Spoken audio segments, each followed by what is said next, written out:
You know what time it is. Gotcha. Get into it. Get into it. Yes. We're back. We're back with another installment of Storytime with Chris. Like I always say, you don't have to watch these videos when they go live. You're more than welcome to watch them in your downtime, nap time, max and relax and chillax time, but between time, mean time, scheme time, study time, break time, CP time. Anytime that you want to hear a highly animated voice bring you wonderful stories of magic, fantasy, science fiction, adventure, music, and many, many more in between. Now we're going to go ahead and get started because I have to work a little earlier this afternoon, which is totally fine. But we are back in the world of the land of the unicorns, and we're about to find out what happened to Kara when she jumped off the roof of St. Christopher's. Chapter 3, Luster. The first rush as she plummeted toward the sidewalk was terrible, but before she could force a scream through her tightened throat, she fell into the green light which swirled and twisted around her. Then her fall was slow and strange, and though it seemed to take a long time, it was a time like dreaming. Afterwards, she could no more have said how long the fall actually lasted than she could have numbered the stars in the sky. Her landing was sudden but soft. She lay still for a moment, staring at the sunny sky above her, wondering where it had come from. For another moment, she closed her eyes as if to shut out the strangeness. Where was her grandmother? Where the church, the hunter, the snow-covered city? Where was she? Oh, that's why I'm having trouble, because I have my glasses on, Lord. There we go. That's better. She took 7 deep breaths, trying to calm herself. After a moment, she realized she was lying on something soft. Moss, from the way it felt beneath her fingers. Moss? She turned her head to the side. She was indeed lying on a thick cushion of something that, if not moss, was close to it. Ahead of her loomed huge silver-barked trees, unlike any she had ever seen before. She cried out in fear at the sight, though she knew she had left her own world far behind. The proof of that journey offered by the strange trees jolted her like an electric shock. Only the fact that her grandmother had told her this would happen, at least told her she was going to fall into another world, kept the wild panic fluttering in her chest from overwhelming her completely. How was she to get home? The thought surprised her. The truth was, home itself would not have mattered much, were it not for her grandmother. She had lived alone with Grandmother Morris since her parents, Ian and Martha, had abandoned her. She had been 3 at the time, and in the years that followed, she had suffered her way through a series of humiliations in school, picked on for everything from her deep red hair to the fact that she had no parents, as if she could do anything about either situation. Many were the nights when, after crying herself to sleep, she had dreamed of leaving her own world behind and disappearing into the world she found in books, particularly the collections of fairy tales, the Blue Fairy Book, the Red Fairy Book, and others that she had dug out of her grandmother's attic. She looked around. Was that the kind of world she had entered now? Remembering the tales, she wondered if she would find an old woman here in the woods. If so, would she be a cruel witch or a magical helper? The question made her remember her grandmother's request. Find the old one! Tell her the wanderer is weary! Well, if that's what her grandmother wanted, then the old one, whoever she was, must not be too bad. Now, if she only had some idea of how to go about looking for her. After a moment, she realized she was hot. Standing, she shucked her winter coat. Still hot, she pulled off the blue sweater Grandmother Morris had knitted for her the year before. That's better, she said, more to her own voice than anything else. It was better, she realized, not only because she was down to her preferred jeans and t-shirt, but because the air itself was better, far purer and cleaner than she was used to breathing. After several deep breaths, she found herself almost giddy with the sweetness of it. I'm here! She shouted. Immediately, she regretted her action. She had hoped perhaps her grandmother had friends here who were looking for her. But it suddenly occurred to her that someone else, someone not so friendly, might be seeking her as well.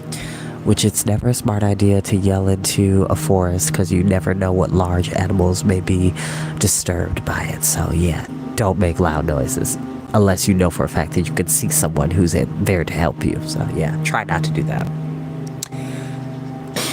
With a sudden shiver, she wondered if the hunter would be able to cross to this world. Was he seeking her even now? Biting her lip, she turned in a slow circle, save for a soft breeze rippling through the leaves of the trees. She saw no sign of movement. She repeated the circle, seeking a path, a sign, anything that might show her the way she should go next. Nothing.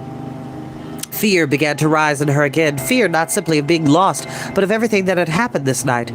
Or was it this day? Though it had been dark when she had left from the tower, it was now full light. Part of her wanted to believe that the whole thing was a dream, that she would soon wake snug in her bed in her familiar, if somewhat nasty, world. Part of her quaked with astonishment, and what she knew in her heart was real. That astonishment increased as she began to look more closely at the world into which she had fallen. At her feet grew something that was clearly a flower, yet when she bent to examine it, the swollen purple blossoms covered with a fine silvery fuzz were so unlike anything she had ever seen that she sent a shiver along her spine. Draping her coat and sweater over her arms, she walked around the edge of the clearing, searching for a path. The silvery bark of the trees and a blue undertone that gave her the same kind of shiver the purple flower had. The deep green leaves hanging from their branches were round, smooth-edged, and nearly the size of her hand. Not really strange, yet too different from any she had ever seen before to feel comfortable or familiar.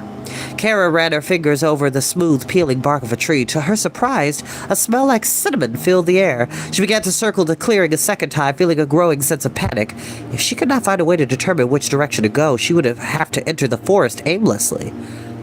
Or should I just stay here, she wondered, and see if anyone comes to get me? She shook her head. She knew that staying in one place if you were lost was the standard advice, but it only made sense if you could assume someone would be looking for you. She could hardly count on that in this situation. Sorry, something flew into my eye. More likely, no one in this world even knew she was here. Under the circumstances, waiting in one place to be found would be nothing more than relying on luck. And if there was one thing Grandmother Morris had taught her, it was that you had to make your own luck if you were going to survive in the world. Halfway through her second circuit of the clearing, she heard a faint crystalline sound. She paused, held her breath, listened more carefully. Yes, there was no mistaking it. Running water. Which, first of all, in any survival situation, water is going to be your best friend. Let me tell you something. The human body could go a week without food, but only 3 days without water, if that. So, my personal idea is if you have plants in the water or growing nearby, or you see animals in it, it more than likely is good enough to drink. But there are other kits that you can use in order to determine the toxicity or the cleanliness of water to make sure it's drinkable. But that's another story for another day. She smiled. That would give her something to head for. If she was going to find a path any place in this forest, it would most likely be near a stream. People always needed water. With that thought, she struck off through the trees. The soft forest floor smelled richly of leaves turning into soil. The forest itself was thick and deep, and once out of the clearing, she saw a great variety of trees, many with gnarled trunks nearly as wide as her bed was long. Fortunately, the undergrowth was sparse, so it was easy to wind her way among it. A mossy substance, mostly green, but with patches of brown, orange, and red, grew thickly on many of the trunks. Other moss-like limbs hung like streamers from the tree's lower limbs. Above them, the weaving of branch and leaf was so dense that only an occasional shaft of light pierced the gloom. Something with bright wings fluttered past her. She had often gone for walks in the woods with her grandmother, but none of the places they had visited had the sense of age that this one did. In no place had the trees seemed so old, so dignified. It was not before she came to a laughing stream. At once she felt something begin to ease inside her. Her grandmother had always told her that if she was troubled, she should find a place to sit by the water, and this was about the most perfect sit by the water spot she had ever seen.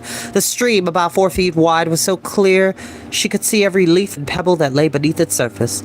Gurgling and chuckling to herself, it rolled between mossy banks, here and there splashing around a polished brown stone that thrust above the surface.